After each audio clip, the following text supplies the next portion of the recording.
Donc le paysage urbain, il évolue notamment en fonction de la végétation qui s'y développe. Il y a encore quelques années ou quelques décennies, on aurait tout à fait pu trouver ici plutôt des espèces horticoles venant des quatre coins du monde et présentant des fleurs parfois exubérantes, mais très souvent inutiles pour les insectes. Alors qu'en fait, une espèce comme ce lierre est extrêmement utile à un très grand nombre d'insectes et d'animaux tout au long de l'année. C'est souvent une ressource au moment où il y en a peu. Donc c'est très utile pour les insectes, notamment les insectes pollinisateurs. On aperçoit ici du sureau, et notamment du sureau qui commence à être en fruit. C'est aussi une ressource alimentaire pour beaucoup d'animaux. En ces temps de sécheresse, par exemple, c'est important.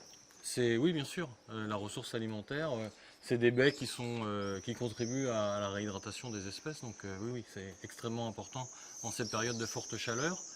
Ce sont aussi des végétaux qui transpirent et ils contribuent à rafraîchir un petit peu l'ambiance des villes, puisque l'ombre, on la cherche, mais effectivement la végétation, outre l'ombre, permet de rabaisser un tout petit peu la température en ville grâce à l'évapotranspiration.